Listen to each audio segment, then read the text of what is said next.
Welcome to the FAQ Business Podcast. Our episode today is actually part A of a two-part series, and we will follow with part B next week. This was because we were speaking to the amazing Robyn Hawke from Inspired Spaces, and she had so much amazing stuff to tell us about the way interior design impacts our health and our well-being and makes our businesses more profitable and improves the brand. And she's also a business like you, so she's had some really interesting stories. So she's got a lot of great things to say. So part A is going to cover a bit about the self-doubt side of things, her amazing award-winning. We're going to talk about the function of an office space and how to make them your own. She also talks about branding and quite an amazing story about how the branding mission got expanded to make an amazing office space. If you're a follower of the FAQ Business Podcast, you'll be pleased to know our episode today features a wonderful guest, Robyn Hawke of Inspired Spaces. Welcome, Robyn. Thanks, Jane, for having me. I'm really excited. Cool. We all know interior design is all about adding and chopping a few expensive pillows, right? So what does this have to offer you as a business owner? Well, Robyn is an inspiring award winner, working on multi-million-dollar jobs, been in business a whopping 16 years, so has a lot to teach you as a business like you. And to top it off, she will add some insight into how your workspace, whether home or office, affects your productivity, your branding, and ultimately your bottom line.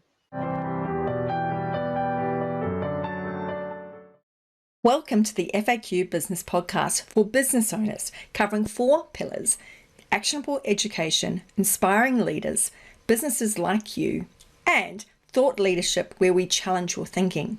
Hosted by myself, Jane Tweedy, I'm founder and lead trainer of FAQ Business Training, where we want to avoid you getting ripped off or ripping yourself off. We'll feature an amazing diversity of guests with lots to educate and inspire you. Let's jump into today's episode of the FAQ Business Podcast. I mentioned in the intro all the amazing things we're going to talk about today from this inspiring businesswoman. How about we first hear a bit about what you love doing and what drives you, Robyn? Okay, what I love doing is design.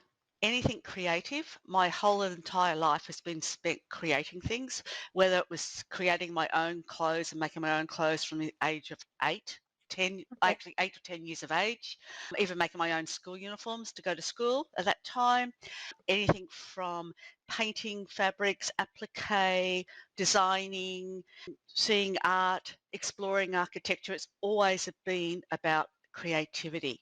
So that's what inspires me to give me the drive to keep going. I love looking at things, whether it be in nature or the built environment. I love creating spaces.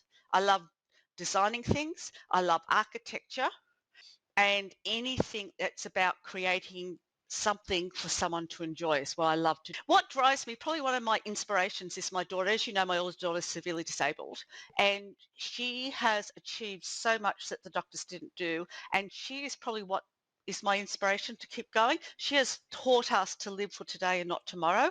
So don't worry about the little things. Don't let them put you down, etc.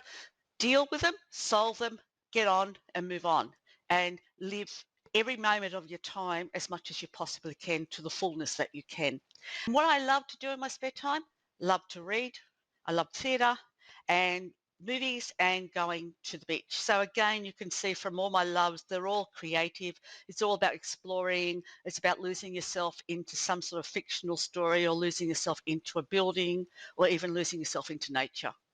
So you mentioned about having a severely disabled daughter, and I know how important she is to you. How has that influenced you starting out into business and things? How has that impacted it?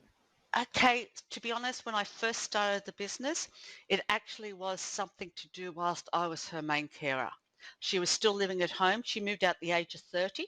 She's now 34. So for 30 years, I was her main carer, and my husband was the main income earner. And it wasn't male or female roles. It was the fact that he Yeah. earned the most money at the time, and she had 10 specialists, which we saw privately. So our bills were huge. So obviously it made sense that he was the one to stay at work. But then about 5 years ago, he became ill And so Um, then he had to resign from work, retire from work, and now I am the main breadwinner. So that's impacted how the business is. So I've had to turn the business on its head in the last 5 years, because prior to that, it was if we made a profit, great, we went on a nice holiday. If we didn't make it, it was something to keep me going whilst I was looking after her and doing all her hospital trips, doctors, etc. Now that I'm the only income earner in the family, it's really changed how I do it and made me really think about how the business functions. that's awesome. And I think that relates to a lot of people. I deal with a lot of mums who don't have disabled children. They have 3 children under 5 or something crazy. And they wonder why they're not getting enough done in their day, but they're being so hard on themselves. It's such a big job when you're being a carer for somebody. Yeah, and you doubt yourself and you don't think of yourself. I think the biggest thing is now I actually think of myself as a businesswoman who's actually a mum rather than a mum who had a business. And I think that change in thought process is the key to making the business even more successful than what it is. Awesome. Awesome. So it seems that you have really come into your strides then since you've made that switch into the being the business with the mum on the side almost. You've won many awards. So you've 2020 Most Outstanding Interior Design Business in the Hills District, finalist in a number of awards this year. So did you enter awards previous to this, and why or not? Why not? I hadn't entered any single business award prior to this. The reason being is self-doubt. It was, I'm not a businesswoman. I'm not worthy of this. Who am I kidding? Right. And then I don't know, the previous years it was always, oh, so and so entered and so won. Oh, wait a minute. I think I'm as good as they are. So last year I entered for the first time and won. I couldn't believe entering the first time and winning on the first time. So yes, I'm kicking myself I didn't do it sooner, but it was the self-doubt, like I'm not worthy enough. And I think this is probably a female attribute. I'm generalizing, but I do think that tends to be a little bit more of a female attribute.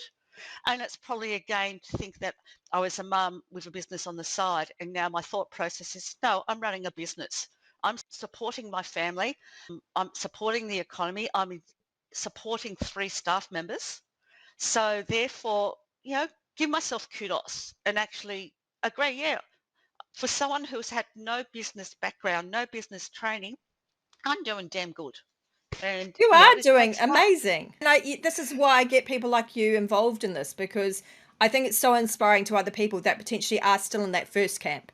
They are still the mum with a business, and they have that self-doubt and they don't know whether they can take it to the next level. And then you look at someone like you and go, hell yes, you can take it to the next level. You can become the breadwinner for the family. It's not about having to step in the background all the time. No, and yeah, and it's again the self-taught and the self-doubt.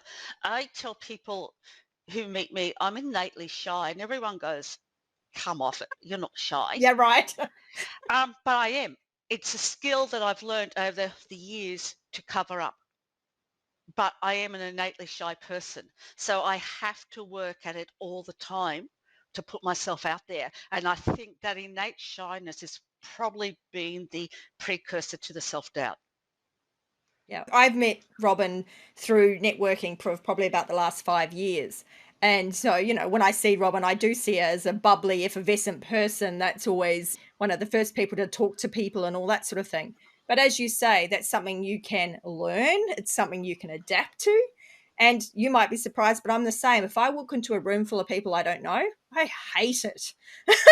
I'm just Yeah, I like, oh feel like a my gosh. wallflower. Yes, I'm just like, oh my gosh, is there someone here I know, someone I can talk to? Because I feel really, yeah, you just feel out on a limb. Yep. And it's a skill that I just had to overcome. If I was going to be successful, I had to overcome that. And anyone can do it. I was the kid that cried because my mother went to the toilet and I couldn't see her. Oh no, yeah, Yeah, I was the kid that sat in the background and wouldn't say boo okay, because I was so shy. So we can overcome it. which is amazing. I Yeah. think that's really impressive. So you've already mentioned that the awards that you've entered and become a winner of have helped you with your self confidence. So from a business side, have they helped you financially? Has it won you more Look, it's sales? given me kudos and Okay. it's validated me. So it's validated me in my self-doubt to say, Yeah. yeah, I'm Perfect. good. I'm really pinch myself that. My clients love to say, oh, I got an award-winning designer Yeah. and Yes. do that. And yeah, it just gives me I think it's just the validation. Whether it's impacted my bottom line, I don't know. There's too many variables to actually say that. With this pandemic, things have gone crazy. I mean, business at the moment, I have never been as busy. And in fact, we're booked out till next February, March at the moment. I just can't get my head around the whole concept. We're in a global pandemic, global financial crisis associated with that because all the people out of Yeah. work and all the amount of money that's been given by the governments to people and all that stuff. And yet house prices have gone up a third in a year. And you're like, huh? What? Yeah, we're taking advantage of it whilst we can. I think the bubble will break when travel, I mean, I know travel's opened up, but once it opens up and people feel safer about traveling. Yeah, So I think we have a year of this is my guess, a year of this bubble of people have got money that they would have spent on overseas trips. So they've been living true. in their home.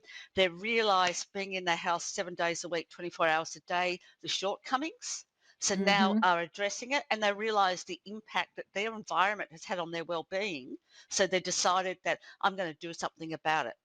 I'm quite sure in 12 months' time, probably would have gone back to our normal routine. But that, as a business owner, puts me in a quandary. I probably need to employ extra staff, Yeah. but it's going to take me 6 months before they're fully productive. So, you know, will I then in 6 months' time have to put them off? So that's because of the unknown. Now, if it wasn't for a pandemic and we were this busy, it would have been easy. Yes, I need more staff, and we go along that way. Yeah. The podcast I just did was on about hiring people because it is a major issue a lot of people are going through at the moment. And people think it's only when you're hiring your first employee that you have problems.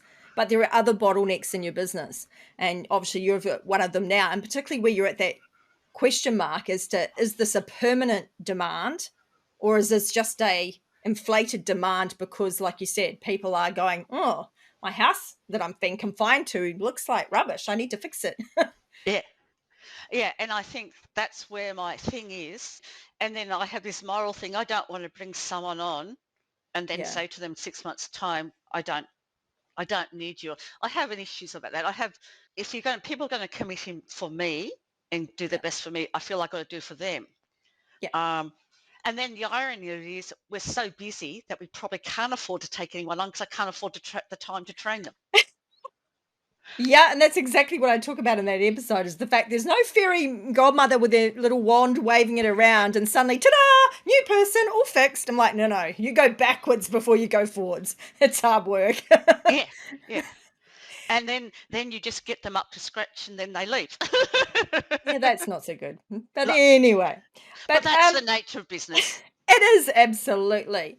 Yeah. I also note that as part of your amazing interior design skills, that you've also been key presenter at some seminars. You were a resident writer for the Sydney Home and Living magazine. You've been published in several magazines. You've been a podcast guest and things. These are awesome accolades. Did you put your hand up for these, or did these people approach you? How did that work? It's a bit of both. A few years ago, we used to do the Hills Home and Living Expo. Now, when they first started, I approached the person that was putting on and said, oh, you got any seminars? Do you mind if I do it? And he said, oh, yeah. And I think he gave me one spot. But my one spot was standing room only. Oh, wow. So then the next year, he gave me 2 spots. And then I think the year after that, I was doing 4 spots. Oh, wow, So I that's did amazing. 4, yeah. And all of them were standing room only, filled up. I approached them and then they kept coming back to me. That is the advantage in my past life being a teacher. So presentation is not an issue for me. It's, get up, the confidence is there. And because I taught design for 20 odd years and now went back and studied it for interior design, I know my area backwards. So to stand up and talk, or don't worry if someone throws me a curly question, Yeah. I'm sure I can answer it. So it's not a problem. Things like the podcast, some I ask, some people have asked me to do it. Gain with publications and magazines. Sometimes I just get random phone calls, like from the Daily Telegraph with their home magazine. They'll often ring me for a quote and then go, oh, can you give us a picture or some things? Sometimes I'll just send over what I think is a really good design because they love before and afters. I'll Yeah. send them over to them and do that. So it's a bit of both. I think you've got to reach out, and that's the part again whereby for me, my generation, I was brought up where you didn't sprout your how Yeah. good you are. You had to be very modest. You'd never go, I'm a wonderful designer, I'm wonderful this. And so it's taken a lot of thought process and work to actually get past that. I'm allowed to go out and say, I think this is good. Please publish it. Yeah. And obviously, part of that's the confidence building, but it also does show for those people that if you're listening and you're a really shy person, shyness does not mean you can't present. Shyness does not mean you can't go on stage. And I think some people equate the two as being the same thing, and they're not. No, And you can get on stage, and if you know your topic inside out, you can blitz it. It can be amazing. I was reading somewhere, I don't know, it was well, I can't even think of it, some well-known comedian. And they said they are so shy that they'd be hard pressed to hold a conversation with someone outside the stage. Well, it's like Richard Branson. When Mm, Richard Branson does a stage talk, he never stands up and talks to the audience. If you watch any of his things he does, he sits down on a sofa and talks to the individual that he's being interviewed by because mm, he can't stand the whole public speaking thing. And that's the thing. You've got to work out what your strengths and your weaknesses are and work out how you can work with them or overcome them to transform. So, definitely. speaking about transformation, one of the things that you mentioned when you gave me some about you information was this quote: our key business focus is on redesign and creating the physical branding of a company's persona. So, can you explain how you go about identifying that company persona and how you display that in their physical environment when you're doing their interior design? Okay, so for a business, the first thing we do is we ask about, and it's a bit bizarre, some people sort of push back, go, why do you need to know my business structure?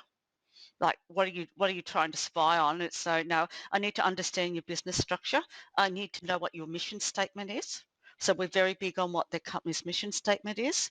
We're very big on what their culture and values are, and we visit the space. So we walk into the existing office space and just get a vibe. You know how you walk into a room or you walk somewhere, like the other weekend we were at Kirribilli, we went and saw the Queen Symphony thing at the Big Top, and we had dinner at Kirribilli, and I parked the car and I was walking up the street, and the vibe that was coming out of that street, the energy, the happiness was just amazing.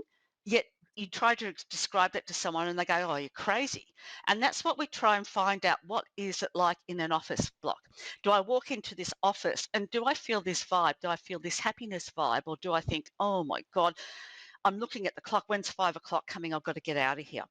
So that's what we look for. We also talk about their target market. We talk about their who comes to the space, who uses the space. What do they see them portrayed as? Do they want to be seen as a boutique service provider, or do they want to be seen as an industry leader? And all those things are really important. We also talk to, if they're a big enough company, we will talk with their marketing person. We understand the ethos and the values and the reasoning, the concept behind all the branding. So we understand all those sort of things, and we believe in a holistic approach. I think you've heard me say that we provide the physical branding for your business. So branding's not just about your letterhead and your business card. It's about the whole environment. And the classic example of, there's an expectation when you walk into, say, the reject shop on what you're going to see versus if Mm. you walk into a Tiffany shop and what you're Oh, going to see. absolutely. That is, what is it telling you? So your actual environment is portraying an image to your potential clients, to your staff, and people don't realize that. They don't Mm. realize that they're cementing their brand image by their environment. Okay. Oh, absolutely. And it can be something really tiny. There was a lady's place I went to, and she was marking herself. She had the word Lux or something in her business name.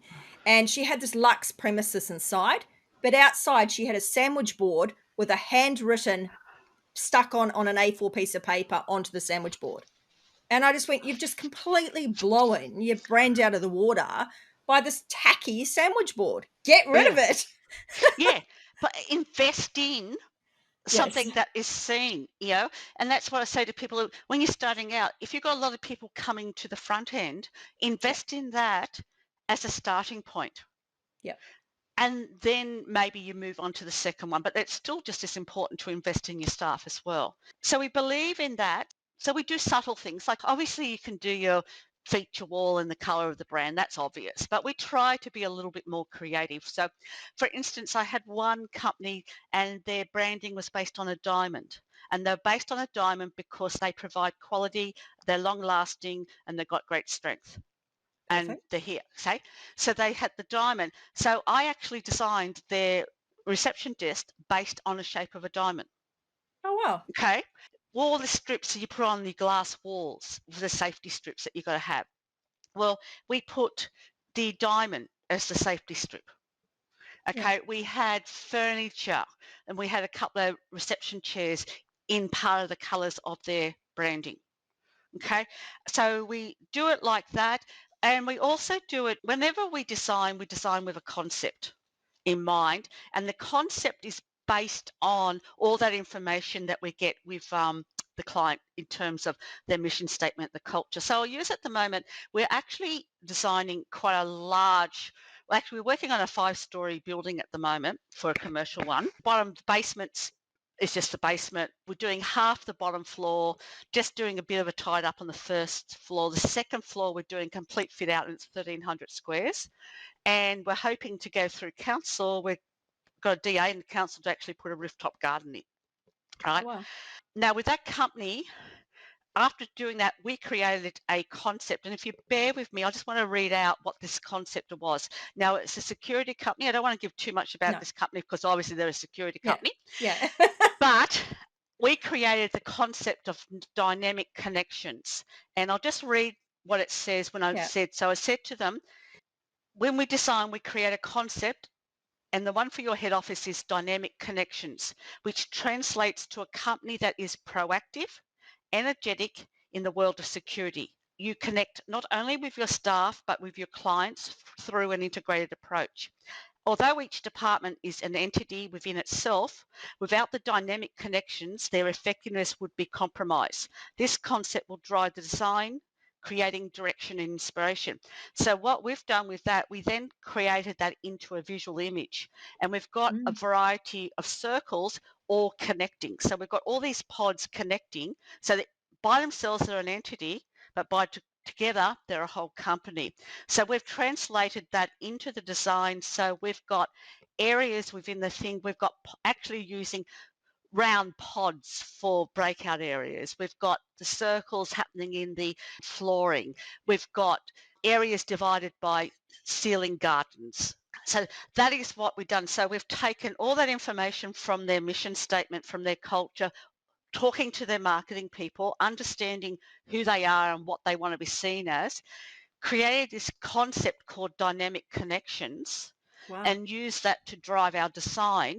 And that is all then coming together to create the persona and the next level of their branding. Wow, that's amazing. That dynamic connection piece, that was not part of their initial brand concept. That was something No, you've added that is to. something we have developed, Awesome. understanding all that background information with that. So it was about my staff getting in contact with the marketing, my staff interviewing the owner, doing a lot of research on the internet about the company.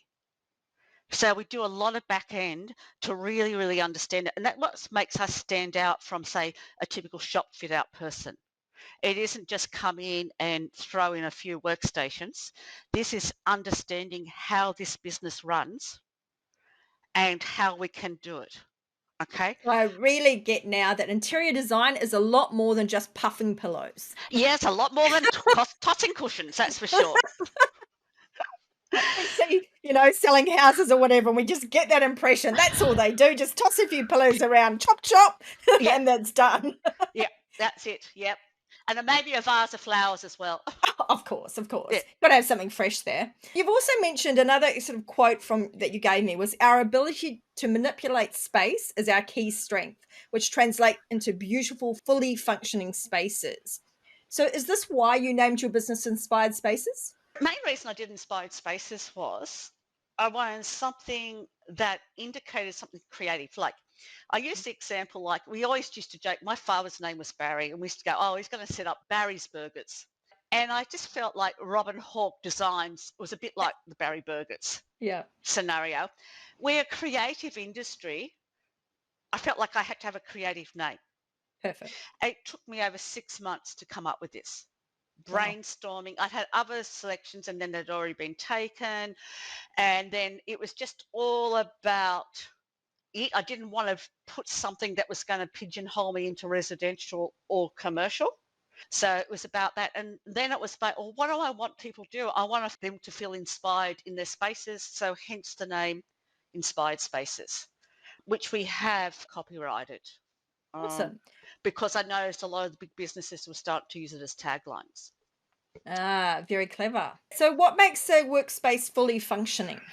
Okay, I think to understand, and again, I'm going to use a quote here, interior design has been defined by the National Council for Interior Design Qualifications as the art and science of understanding people's behaviour to create functional spaces within a building through creative and technical solutions. So basically, it's a blend of creativity, technology, and spatial planning.